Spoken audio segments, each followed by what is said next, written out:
प्रेम से बोले शंकर भगवान की जय, मैया भवानी की जय, कार्तिक गणेश की जय, सच्चे दरबार की जय।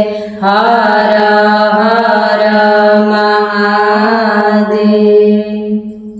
शिव गुरु के बगिया में बेली फूल चामेलिया वही बगिया में, नागिन गावेली भजनिया वही बगिया में, नागिन गावेली भजनिया वही बगिया में। शिव गुरु के बगिया में बेली फूल चामेलिया वही बगिया में, नागिन गावेली भजनिया वही बगिया में, नागिन गावेली भजनिया वही बगिया में। हमारे ही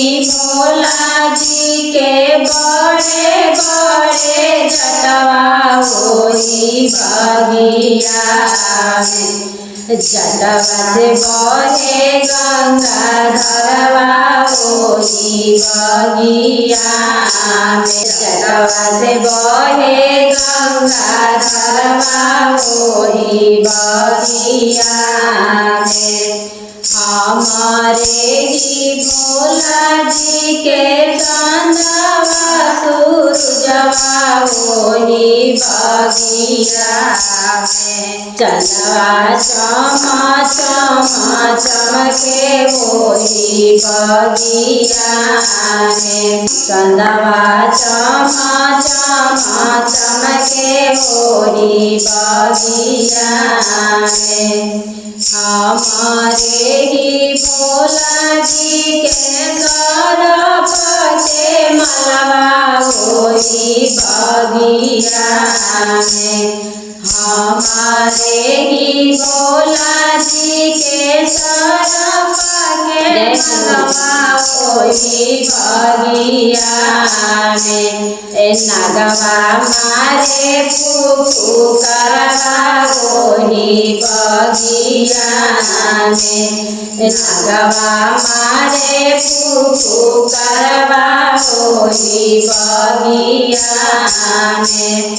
हमारे ही भोला जी के कमर मिर्गा चलवा वही बगिया में, तवन तीरा चुल डमरुआ वही बगिया में, डम डम बाजेला डमरुआ वही बगिया में। हमारे ही भोला जी के बसवा भैलवा वही बगिया में, संगम में भूतवा प्रेतवा वही बगिया में, नागिन गावेली भजनिया वही बगिया में, नागिन गावेली